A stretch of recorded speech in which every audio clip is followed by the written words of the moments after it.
Hello and welcome to an interview with Kipper Fischer about permaculture and especially about permaculture in Ghana. Hello, Jan. Hello. And I would like you to introduce yourself. So, who are you, Jan? And what are you doing?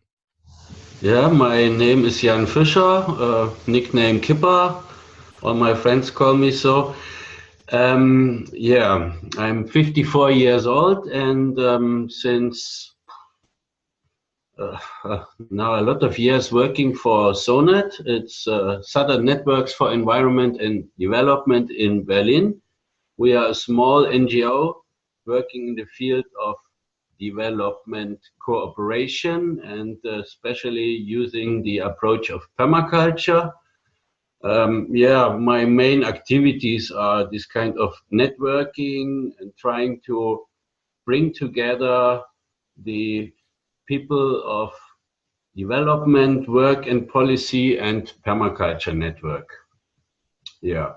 And in this context, we are also working together since 2014 with the Ghana Permaculture Institute. That's it. Perfect. What is your passion and vision connected to permaculture? Well, I think permaculture, yeah, somehow it was an awakening event, my permaculture design course, because I found out a lot of the values, the ethics, the principles are somehow familiar with some of my values I had even before. And I think with the permaculture approach, we can solve a lot of problems in this world and in human society as well.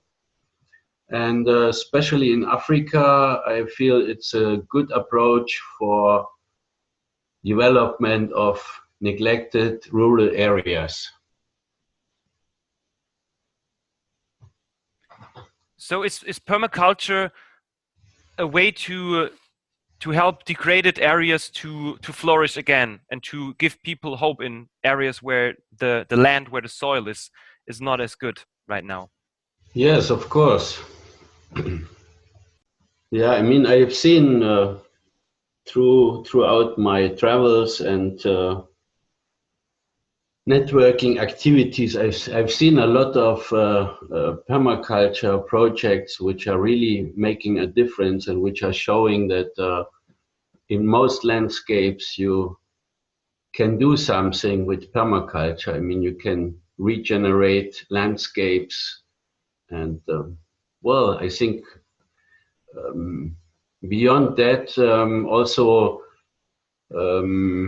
social the social permaculture tools and approaches are helpful also to bring about peace and to reduce tensions and conflicts among people. There's a good project in Kenya, I know, where they're combining permaculture with peace work to overcome tribalistic tensions. Yeah. You said that you're active for the Ghana Permaculture Institute and that you're like for a long time active in Ghana. Why are you active in this country? Like, what is your motivation behind being active in Ghana? Well, before I've been active in Kenya and also Nigeria, and always we had some difficulties with our partners. In Kenya, our partners had a conflict with the elders of the community, so the elders were boycotting the permaculture project. They didn't want it to be successful because they were fearing to lose their power.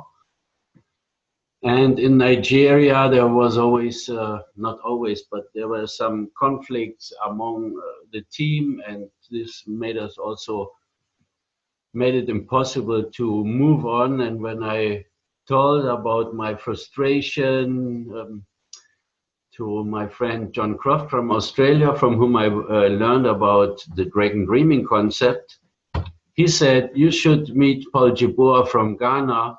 I'm sure he's the right person for you to work together. So we did, we met, and from the very beginning we thought, yeah, that may work well. And so we started to design a 3 years project especially for fighting poverty in rural areas of Ghana. That means that not only in the permaculture, in the Ghana Permaculture Institute in the campus, but on 19 other locations all over Ghana, they did training courses for the communities there. Different courses, some green basic courses about environmental awareness, about ecosystems, but also practical things like waste management, composting, up to topics of health and nutritious food and hygiene. Yeah, and then the other complex was green business courses, how to grow and to harvest and to process moringa. It's a kind of superfood nowadays, very popular also in the Western world. And also how to grow mushrooms and to market them. And yeah, other things like beekeeping, basketry, like reinventing traditional handcraft skills, and solar irrigation, dry season farming, improved livestock keeping, things like that. Yeah, and another part was also the networking in Ghana and abroad, and therefore we had a sustainability conference last year. First were some representatives from local authorities and traditional leaders were invited. Then on the second day, schools and universities invited, and then also farmer communities. And then afterwards, there was a meeting of the Global Eco-Village Network Africa with representatives from different African countries. So this is a kind of network which is slowly but constantly growing. That sounds beautiful, and it also feels like it's a lot about education, what you're doing, and that people know what they can do to improve their life situations, improve the ecology in these areas. Yeah, actually that was also the initial motivation of my partner Paul Jeboer, the director of Ghana Permaculture Institute. He said after he did a vocational training in Kita, in Kumasi Institute for Tropical Agriculture, he wanted to bring about an alternative to industrial farming and to the business of the big agro companies, which of course are also putting pressure onto Ghana. In Ghana, there is no formal education for farmers, but there are people studying agriculture and then working as government extension officers and visiting the farmers and telling them about hybrid seeds and fertilizer, pesticides, all that stuff. And of course, there's a big business behind. And Paul Jeboer wanted to work for alternatives and bring about healthy solutions and affordable solutions for rural communities. And that's why he has chosen the permaculture approach. And yeah, since then he has built some capacity. Now he's working with over 5,000 farmers together and assisting them not only education ways, but also in marketing their products and reaching out to other customers or even to the export market. Yeah. Which potential do you see for Ghana through the use of permaculture? You already talked a bit about it, but what is like the potential, ultimate potential that you have in mind? Well, I hope permaculture will develop its full potential and would become a real alternative for farming in not only in Ghana but especially in Ghana. I think it's a very promising approach because land is there, the land is very fertile, the people are very peaceful. So I think Ghana has a great potential in using the permaculture approach. Two things that stood out is first that you talked about Paul Yeboah as a very motivated, inspired person. That it seems like it's very important that the people who do the permaculture projects, that they are very reliable and they really want to do it for themselves and for their people. Yeah, I think that's very important because nowadays permaculture is a little bit becoming a fashion, and a lot of people are using this word without really knowing what does it mean, what is the philosophy behind the ethics and so on. And yeah, I mean, sometimes you can go around little garden allotments and they will tell you, I'm doing permaculture, I have a herb spiral. But well, this is maybe an element which was created in permaculture, but this is not permaculture itself. Yeah, so I think it's very important that people have a real understanding of permaculture and that they are committed to the idea and to their people. I think permaculture is nothing for somebody who wants to make big money and in a fast way. For permaculture, you must have passion and you must have time. Yeah, it's a long-term solution. For our audience, is there anything that you can recommend to any articles, any sources to learn more about permaculture, now that you mentioned that it's very important to understand it holistically and not only have one element in your garden? Yeah, it's really important to see the connectedness of everything. It's, yeah, as you said, it's a holistic approach where we try to combine different elements and different functions and to create a self-sustaining system, I would say.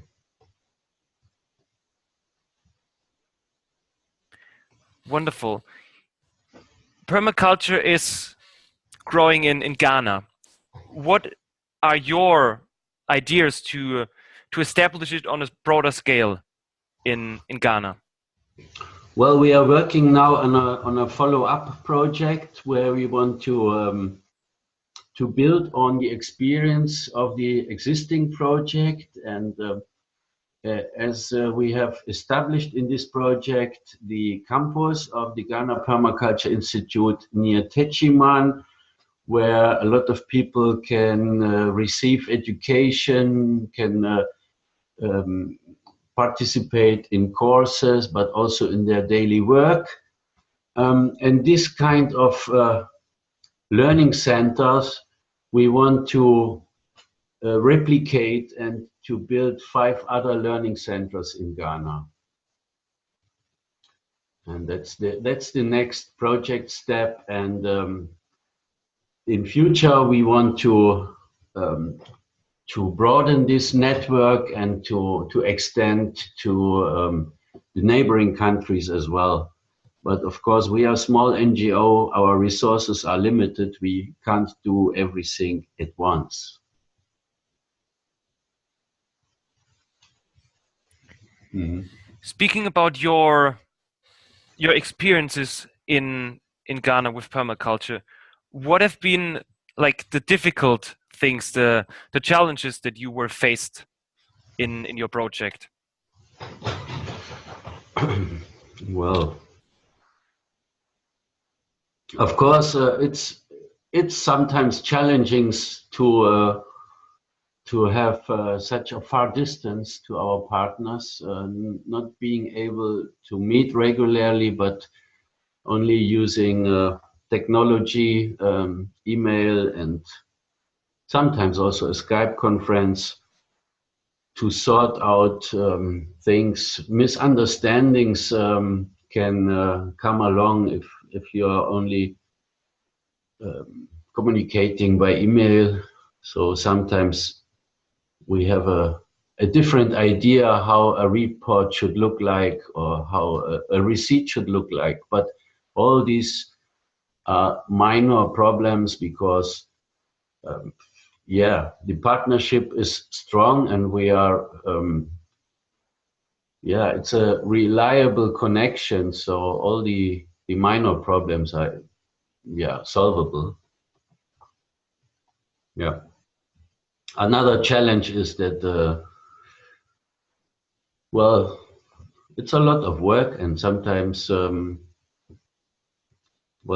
there are also other things to do here in our SONED office. We have also other partners in other countries, and also we are trying to work in the inland with also education, global education, and so on. And sometimes time management is a problem.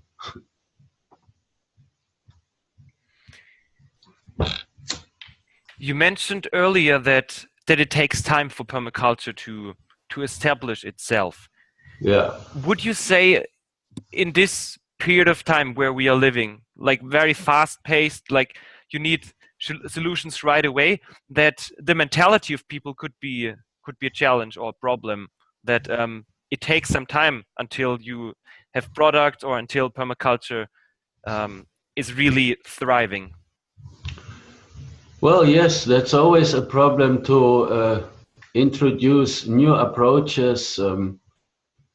It takes time to convince people or to get the right people on place to be ready to make a difference. In that sense, have you also contacted the government of Ghana or some other important players, businesses that could support you, or is it just the NGO that is doing the work and like the civil society? Yeah, this, I think it's a sensitive question to work with governments, and that's why I leave that to my partners in Ghana.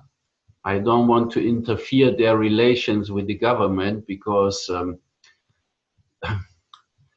they are a bit carefully with this, because they told me, look, if I work with the closely with the government, and then in the elections the government is changing, then the new government will put me aside because I was an ally of their political opponent. So that's why they just minimize the contact to those authorities they have to work with in their local local municipality, for example. And there's some good contacts in the moment. Our project partners in contact with the director of the local municipality to establish a sustainable town partnership with the district of Berlin. Well, but this process is just beginning. And yeah, another thing, of course, we had a contact with the German government when we were inviting our partners from Ghana for a visit in Berlin, because they they started a school partnership with a high school here in Berlin. There's a nice documentary about that high school now in the cinemas. It's called Berlin Rebel High School. Yeah, so they wanted to visit this school and they had visa problems. So we had to contact the Auswärtiges Amt to get support, and also some politicians from the Bundestag, some media people, and then finally they got their visas.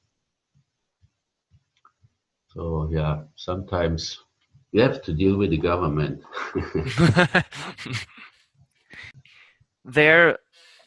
There's some movements happening, like the refugee crisis that we are now faced in Germany, and what. Well, I thought that's over. Yeah, you never know. I mean, there are also articles. They say that tens of millions of migrants will come in the next few years, and what we as the Galtung-Institut thought about was permaculture as a way to also reduce the migrants or the refugees that come from African countries. Do you see that permaculture could be something that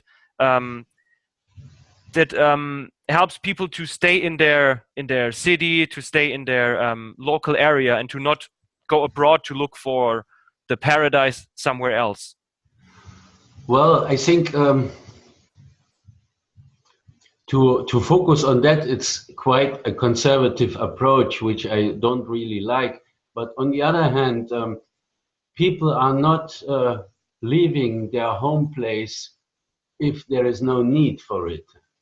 That means if there is a chance to have a job and to have an income and to have enough food and water, then people will not leave their homes. And that's why, yeah, it's right. I mean, a broader permaculture approach in most countries would stabilize the society, the situation in their societies, and will create some future and some hope for the young generation.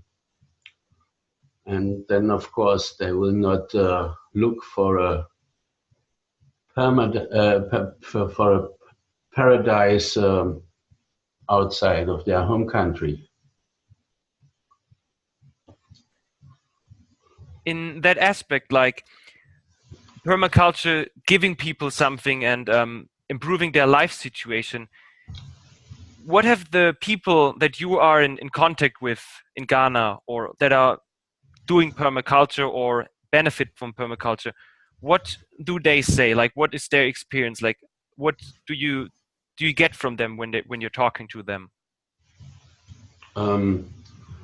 Well, they are all quite happy with their approach, and they see the difference they are making comparing to other communities. And yeah, this approach is also empowering them. There are many nice students of the Ghana Permaculture Institute. When I met them in an eco-village design education course, they held fantastic speeches, and they really know what they are doing, I would say. And of course, for them is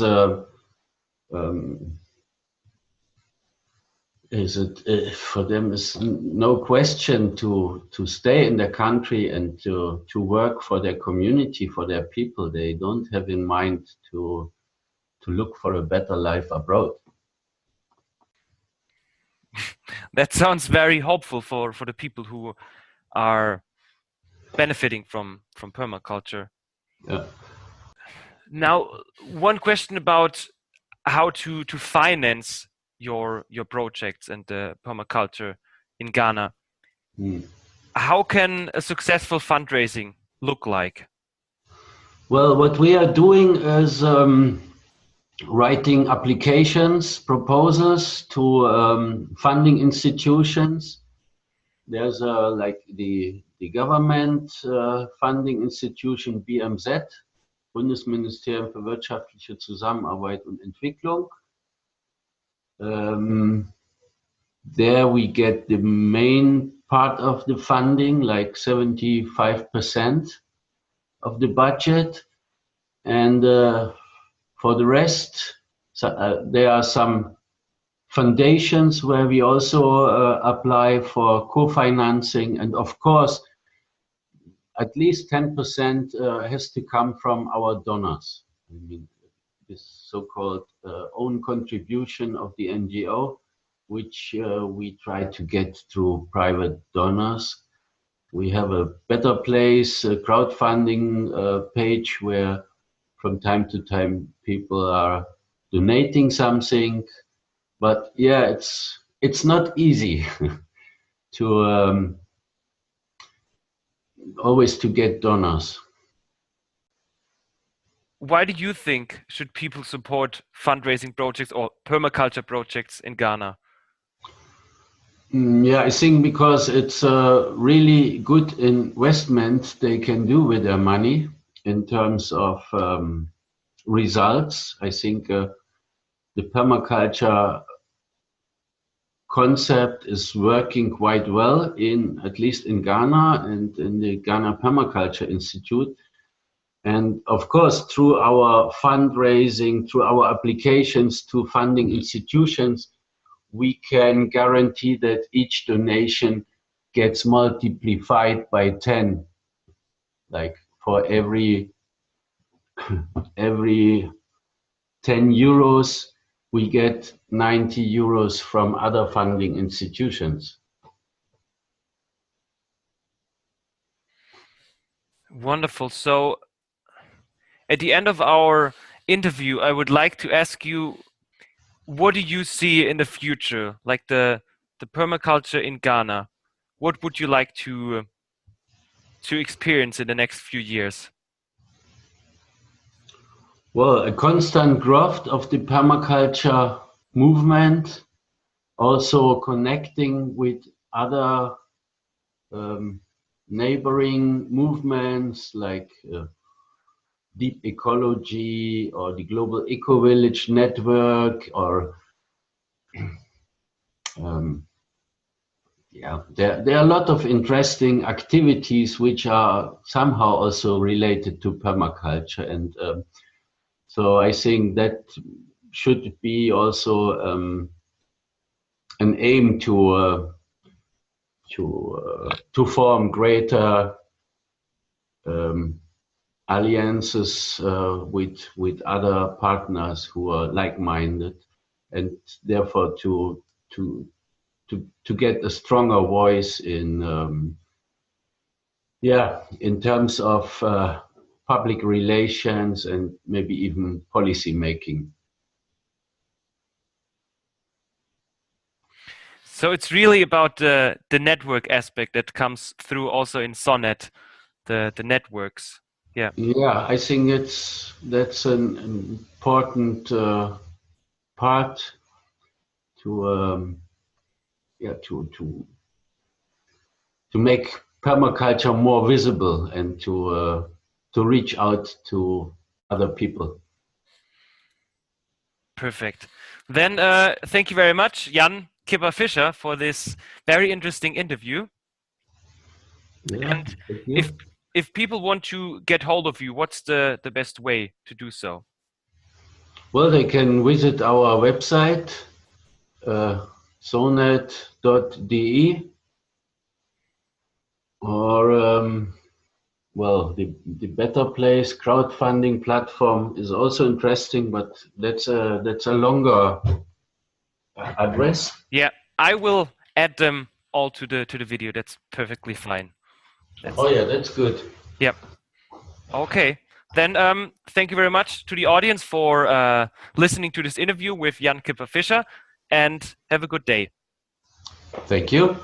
Bye-bye. Bye.